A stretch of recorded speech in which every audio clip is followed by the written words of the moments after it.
I disagree with the idea of unions. Hey Elon, don't mess with Nordic workers and our unions, because you'll surely lose. You say that you disagree with the idea of unions. In the Nordic, we love our unions because they make our lives so much better.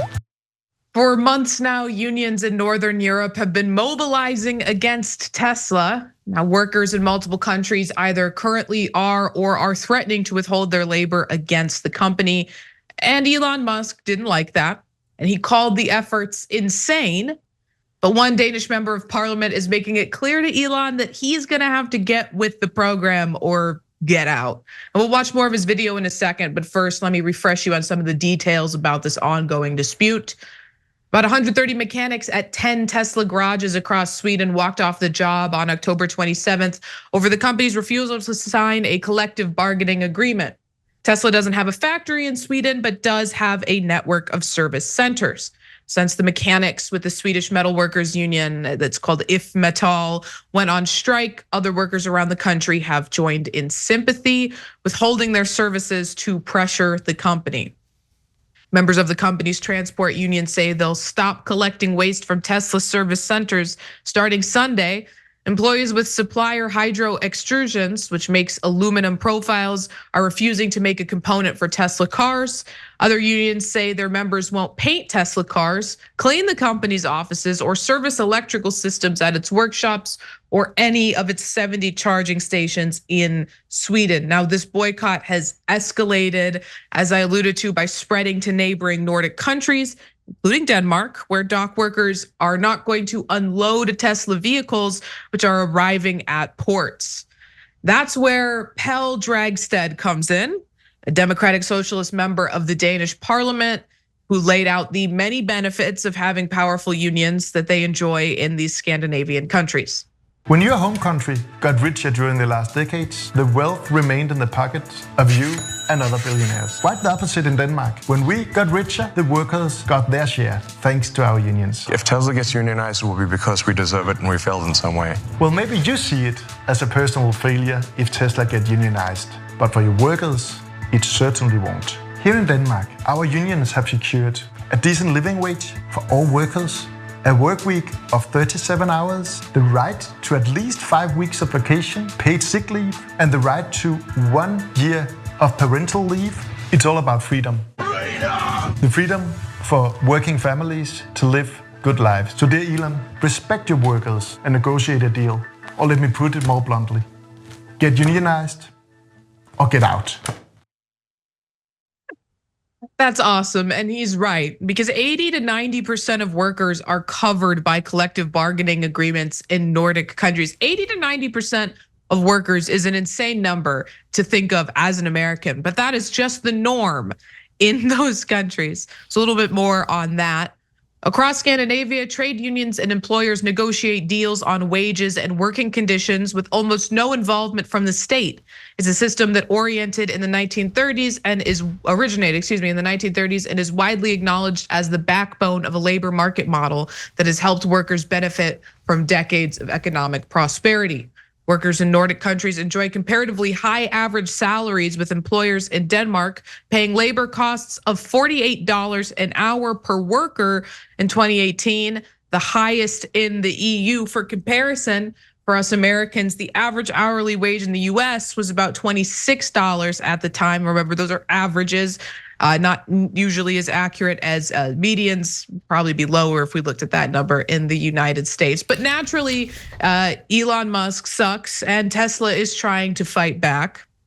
According to CNBC, a job posting on Tesla's website, the company is now seeking an all-around Stockholm or Oslo-based Nordic's public policy and business development manager, whose role will be to ensure that the political, regulatory, and fiscal frameworks in the Nordics, quote, support Tesla's mission. And that's so funny reading that to me, Cenk, just knowing the intense strength that the unions have in those countries, because that type of role might be effective here in the United States, where having that type of influence over elected officials, and essentially having someone to track and lobby members of Congress to make sure that labor conditions never get better works here, because we don't have the same level of union strength that they have. But as we pointed out while reporting this, they're able to get all these benefits that Americans don't enjoy, not through passing it through their legislators, but by negotiating through their unions.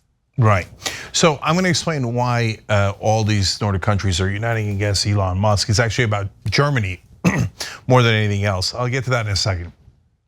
But as I watched that tape, I thought, you know what? We live in a cage here in America, and we don't even know it. Look at what they get in Europe. 5 weeks of guaranteed vacation every year. A year off when they have a kid. We can't even get 12 weeks. We're busting our ass to try to get 12 weeks paid family leave. And our politicians say, no way. Why? Because they're funded by corporations, and corporations don't want it. $48 an hour for the average laborer in Denmark. 48. We can't eat, you know what our minimum wage is? I know it's average and minimum, but our minimum wage is $7.25 at the federal level. They're $48. Guys, we don't understand how much we live under corporate rule here in America. It's totally oppressive. And so do you think it's just a coincidence that Denmark and all those Nordic countries rank at the very top in happiness in every poll done across the world? No, they're happy because they got a pretty good life. You know why? Because they actually have a democracy. And they have unions to protect workers' rights. You put those two together and people are like, oh, this is great.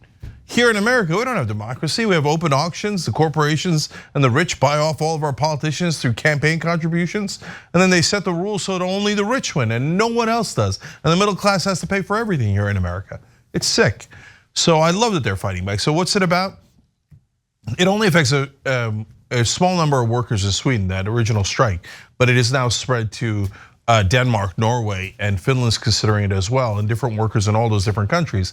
Why? Because they know that if you let this take hold, as they did a little bit in Germany, it spreads like a virus. And so there's a factory of 11,000 workers in Germany that put together Teslas. That's a much bigger number, and they're not unionized. And so these countries and their unions in those countries are pushing back so they don't lose any further ground, because once you start losing ground, next thing you know, you turn it into America, where the percentage of our workforce that's unionized is tiny. And guess what? Because of that, we have much lower wages, we have much less vacation, no sick leave for a lot of industries, and no paid family leave at all. We're brutalized by corporate rule. That's the reality. And I think that this story is more telling of that than it is of Tesla or anything else. And we're brutalized too by the absence of national health care. The resistance to unions is the increased costs in providing healthcare and retirement and all the other perks that go with being in a union, let alone just being an avenue for grievance against unfair labor practices. But corporate America doesn't want to, they don't want to chip in for healthcare, and we have a government that doesn't want to do much to help people with healthcare either. So we're all kind of like lost. I'm in the Screen Actors Guild. I'm in a union. I have to work X number of days and earn at least $26,000 a year to qualify for health insurance. So I got to make sure I get work next year so I can continue my health care. I mean, this is like a feeling of desperation, I think don't Sweden and Norway and a lot of the Scandinavian countries have national health care already? Yeah. In their Okay. Yeah, not only the Nordic countries, Brian, but literally every developed nation on earth has universal health care except America. And tons of middle class and even poor countries have nationalized health care, and we don't. Mm-hmm. I keep using this example, and I wrote about how we got captured by corporate rule in Justice is Coming. You can get it at tyt.com/justice. And the one that's really stunning is Estonia has Sweden has 52 weeks off for if you have a baby, okay, for every baby. Estonia has 82 weeks off, and they have enough money. They're good. They can do that. But America, the richest country in the world, go, no, we don't have enough money for a single day off. So it's not about the money. It's about who gets the money, the distribution of the money. And in America, since the rich bought off our politicians, the wealth is redistributed to the very top. Yeah, that's right. I don't know. I without unions, would there be any impediment to just basically out of control wealth and capitalism just run amok? And I don't think so. So, as Elon Musk said, if you wind up with a union, then you probably deserved it. In a good way. That's the part he didn't understand. In a good way. Yeah. Hey, thanks for watching that video. We really appreciate it, guys. And we appreciate it if you become members, because that allows us to be independent, honest, progressive, all the things that you don't get from corporate media. And all of that is because of you guys. Hit the join button below and become one of us. Become a Young Turk.